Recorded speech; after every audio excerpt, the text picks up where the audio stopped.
Hello friends, I am Dr. Devesh and this video is a short video which is a introductory to understand about a recently asked topic in AIMS exam, that is rheumatoid arthritis. So what is rheumatoid arthritis? So number one thing which comes in our mind, it's an autoimmune disorder. So number one, what we have to understand, these are autoimmune disorder and inflammation, because they are autoimmune disorder and there will be some inflammation, and in this autoimmune disorder if you see, inflammation will be non-suppurative. That is very important. There will be non-suppurative inflammation, right? So they will be having non-suppurative inflammation. So non-suppurative inflammation will be there, and as we all know that autoimmune disorders are commonly affecting females, so it will be commonly seen in females. And if you look for the age group, they will be commonly affecting 40 to 70 years of age group, right? Coming to the etiopathogenesis, coming to the etiopathogenesis of rheumatoid arthritis, as it is an autoimmune disorder and it is having a strong association with MHC or HLA molecule, right? So which HLA molecule is strongly associated with rheumatoid arthritis? That was the question. And here we must remember it is HLA-DR4 which is most strongly associated. Remember, this is most strongly associated with rheumatoid arthritis. Another important thing, what we have to understand, which cell is more important in pathogenesis. So this was All India question, NEET 2018. T cells are most important in pathogenesis, right? So in these T cells, there are two types of T cells which are affecting this rheumatoid arthritis, right? Two main types which I want to say that. One is helper Th1 cell and second one is Th17 cell. So these are two types of helper T cells which are affecting rheumatoid arthritis, right? So in this Th1 cell, because of Th1 cell, there will be formation of the granuloma. So that is why we see granulomatous inflammation. That is why we see granulomatous inflammation in rheumatoid arthritis, right? So you will find granuloma, there will be granulomatous inflammation. But what is the concern about rheumatoid arthritis patient? Basic concern is they are causing severe inflammation. They are causing severe inflammation which is destroying the joint, right? Which is destroying the joint. So severe inflammation is all because of Th17 cells. And when you will see the biopsy of this severe inflammation, what will be characteristic finding? Characteristic finding will be there will be increased number of neutrophil and monocytes. So that is important to understand in etiopathogenesis. As I said, they are associated with HLA molecule, and that is HLA-DR4, and two T cells, Th1 and Th17 cells, where Th17 cells are responsible for severity of the inflammation, as you can see. And when you will see the biopsy report, you will find predominantly they are consisting of neutrophil and monocytes, right? Here there is a one gene which is most commonly affected with autoimmunity, right? So just remember this point, what I said, most commonly associated with autoimmunity, and that is called PTPN22. So this PTPN22 gene polymorphism, remember this PTPN22 gene polymorphism is also associated with rheumatoid arthritis. And what is the function of this PTPN22 gene? It regulates T cell differentiation. So here we must remember it will regulate T cell differentiation. So T cell differentiation is regulated by PTPN22 gene, and this is very important. So make a note of this point कि PTPN22 is the most commonly affected gene with autoimmunity. So remember, this is the most common gene associated with autoimmunity, and that is why whenever you will read about any autoimmune disorder, you will definitely find PTPN22, rheumatoid arthritis, psoriatic arthritis, diabetes mellitus, or multiple sclerosis, any of the autoimmune disorders, so Hashimoto thyroiditis. So everywhere you will find the mentioning of this PTPN22, and we must remember that PTPN22 is most common gene associated with autoimmunity, right? So next we are going to see what is the clinical feature of rheumatoid arthritis. Characteristically, they will be involving bilaterally and symmetrical involvement. So bilateral symmetrical involvement of joints. So bilateral symmetrical involvement of joints are characteristic presentation. So remember what I said, it is characteristic. It is not always key you will find bilateral, right? Commonly it is bilateral. So characteristic is bilateral, but in exam if they say unilateral, then also we have to understand about this according to the clinical features. So what is the classical feature? What is the classical involvement in this patient? Classically, if you see, this patient will be having involvement of the smaller joints of the hand, right? So what I said, they will be affecting smaller joints of the hand, right? Smaller joints of the hand. For example, metacarpophalangeal joint, right? So they will be affecting metacarpophalangeal joints, right? So metacarpophalangeal joints will be affected in this, right? So metacarpophalangeal joint and proximal interphalangeal joint and proximal interphalangeal joint. So all these things will be affected, right? So this is about the smaller joints of hand, right?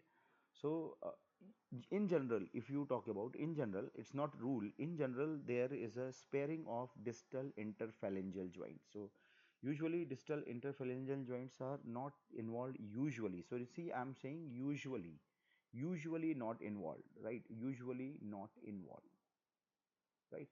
So this point, this language is very important, right? Usually it is not important, right? You may find some patient like that. And if you see the presentation, mostly patient will have that starting of the disorder. So you will see that this disorder will start involving proximal interphalangeal joints, right? So it will start from the proximal interphalangeal joint and metacarpophalangeal joint, right? So it will start with proximal interphalangeal joint and metacarpophalangeal joint involvement. So what are the features you will see on examination? So here I would like to tell you three important features which you will see classically in any rheumatoid arthritis disease patient. Number one is called Swan-Neck Deformity. Number one is called Swan-Neck Deformity. Swan-Neck Deformity, right? So this is Swan-Neck Deformity. What happens in Swan-Neck Deformity? If you look at the fingers, you will observe that there is a flexion of the distal interphalangeal joint and extension of the proximal interphalangeal joint. So suppose I am showing you, this is one rough diagram just for understanding.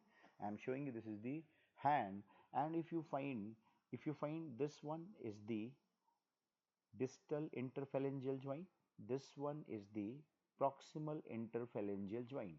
So in Swan-Neck Deformity, what will happen? Distal interphalangeal joint will be showing flexion deformity. Proximal interphalangeal joint will be showing extension deformity, right? So there is a extension, hyperextension of the proximal interphalangeal joint, and flexion of the distal interphalangeal joint is responsible for the Swan-Neck Deformity. So this is number one, which you will see in rheumatoid arthritis. There is a second important thing which you will find, that is called as Boutonniere Deformity. So there is another deformity which is called as Boutonniere Deformity. What happens in Boutonniere Deformity? Now we will see. In this, when you will see the fingers, you will observe that the proximal interphalangeal joint is having, see this is the proximal interphalangeal joint, right? again the same type of picture, right? So I am drawing here, right? So here what we are seeing that this, suppose this is the distal interphalangeal joint and this one is the proximal interphalangeal joint. So here what we are observing, opposite to that thing, distal interphalangeal joint is showing extension, proximal interphalangeal joint is showing flexion. So these are the deformity in Boutonniere. So Boutonniere deformity, distal interphalangeal joint will be showing extension and proximal interphalangeal joint will be showing flexion, right? So this is called as Boutonniere deformity, right? Then third characteristic deformity, you will see in wrist joint and fingers. So you will notice that when you will observe the fingers, suppose I'm showing this is the thumb and you can see just a representative diagram. This is the fingers, I'm showing you location of the fingers, right? So this one, and this is the wrist joint which I am showing you purposefully. You can see purposefully I am drawing like this so that we can understand one important thing. See this is the radial size and this is the ulnar side, right? So we are seeing the fingers are showing ulnar deviation. So we can observe that fingers are showing ulnar deviation. So here we have to understand fingers will be showing ulnar deviation, and when you will look at the wrist joint, so suppose this is the wrist joint, so what I'm showing you here, wrist joint, and in wrist joint what we are seeing, there is a radial deviation, right? So this is important to understand. Wrist joint will be showing radial deviation, right? So they are showing radial deviation. So this is another important feature, ulnar deviation for the finger and radial deviation for the wrist joint. So these are important points, three important features which you see in any rheumatoid arthritis case, right? And now coming to the microscopic examination, when you will see microscopic examination of the or histology of the joint, so you will find one characteristic thing that is called as pannus. So what is pannus? This comes to our mind. What is pannus? And what is the role of pannus in the rheumatoid arthritis pathogenesis? So these are actually mass of, so how you will describe them? Pannus is a mass. What is this mass? Mass of edematous synovium. So there is a edema because of inflammation, and that is called as pannus, mass of edematous synovium. So what is this containing? Mass of edematous synovium along with inflammatory cells. So what I'm saying, along with inflammatory cells, along with inflammatory cells, and what else you will find? Along with granulation tissue. So inflammatory cell, granulomatous tissue, granulomatous tissue,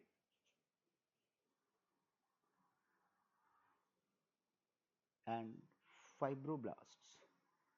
So what happens here? I would like to just a small correction, not granulomatous tissue, it is granulation tissue, right? So I would like to correct here that inflammatory cells, granulation tissue, right? So remember what I want to write here is granulation tissue.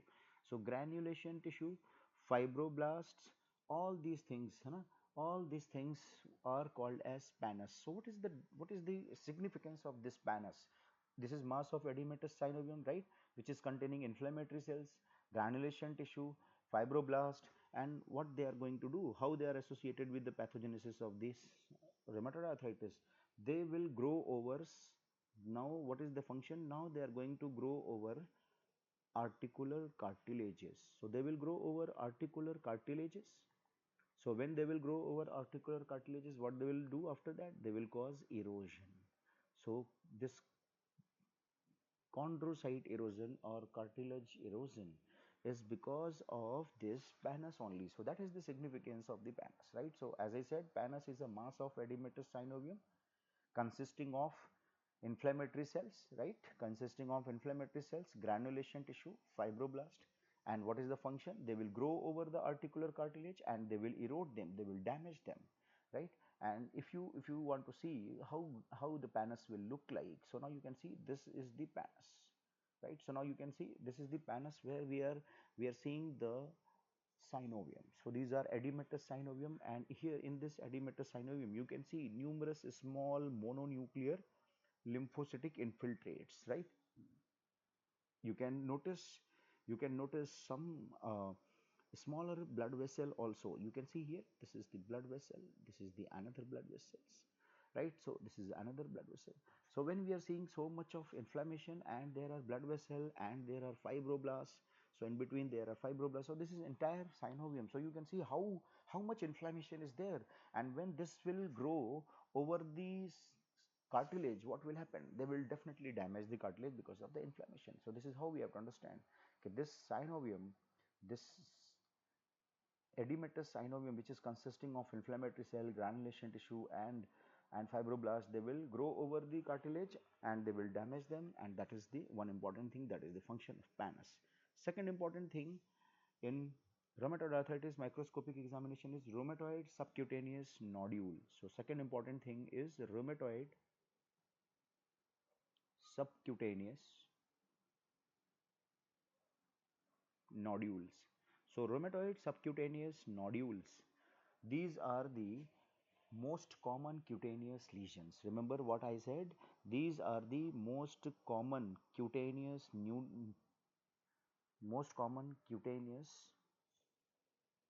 lesions seen in rheumatoid arthritis, right? So what is rheumatoid subcutaneous nodule? So if you look at them, these are necrotizing granulomas. These are necrotizing granulomas. So these are necrotizing granulomas. So you can see these are necrotizing granulomas, and necrotizing granulomas where you will see zone of fibrinoid necrosis, right? So there will be zone of fibrinoid necrosis.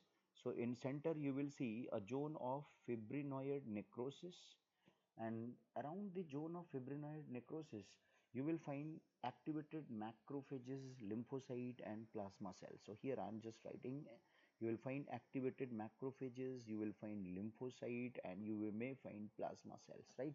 So that is necrotizing granuloma. Fibrinoid necrosis, rim of activated macrophages, and numerous lymphocytes and plasma cells will be seen. And sometime you may note some giant cell also, right? So you may find giant cell also because of the fusion of those activated epithelioid cells. So this is the rheumatoid cutaneous nodule. Remember, this is the most common cutaneous lesion, and these are necrotizing granulomas where you will see central area is made up of fibrinoid necrosis surrounded by collar of macrophages, lymphocytes and plasma cells, and sometimes you may note down some giant cells also, right? So these are important point about the necrotizing granulomas which we will see in rheumatoid subcutaneous nodules. Now coming to the diagnosis, for diagnosis you will see serology also. In serology there are two important antibodies you will notice. Number one is called as rheumatoid factor. What is rheumatoid factor? Rheumatoid factor is present in 80% of the patient. So this will be seen in 80% of the patient, and these are IgM antibodies. Remember, these are IgM antibodies, and they will be formed against, so IgM antibody against Fc portion of IgG antibodies, right? So remember, this IgM antibody which has been formed against IgG antibody is called as rheumatoid factor, right? So this is called as rheumatoid factor, which will be present in 80% of the cases, right? And diagnosis, when examiner they say that what will be the most specific for the diagnosis, what will be the most specific serological investigation? So most specific serological investigation will be anti-CCP antibody. Remember, anti-CCP antibodies, which will be present in more than 95% of the patient, right? So you can say that it is a specificity is not, so remember, a specificity is 95%, right? So just remember, a specificity is 95%. So they are highly specific anti-cyclic. This anti-CCP stands for anti-cyclic citrullinated peptides, right? So anti-cyclic citrullinated peptides. So these are important points about rheumatoid arthritis. So friends, again I say myself Dr. Devesh, and I will be keep on teaching like this. This is one experimental thing. And again, before I finish, I would like to show you some of the important images which you should remember. For example, if examiner shows this image in your exam, what you should say that this is a case of rheumatoid arthritis, and what we are seeing, this is the what we are seeing, this is the distal joint and this is the proximal joint. So you can see distal joint is showing flexion and proximal joint is showing extension. So what is this? This is the Swan-Neck Deformity. So that is how we have to understand Swan-Neck Deformity. Now coming to the next one. Now look at this one. If you are looking at this picture, what we are seeing, again you see this is the distal joint and this is the proximal joint, but here we are seeing proximal joint is showing flexion and distal joint is showing extension. So this is called Boutonniere Deformity, right? So this is called as Boutonniere Deformity, right? Now coming to this X-ray analysis, if you look at this X-ray, in this X-ray what we are observing, that see the wrist joint, see the wrist joint here, right? And these are the radial sides, right? So we are seeing wrist joint is having radial deviation and fingers are showing ulnar deviation, right? So that is the another important features which you see in rheumatoid arthritis. Thanks for seeing this and best wishes to everybody.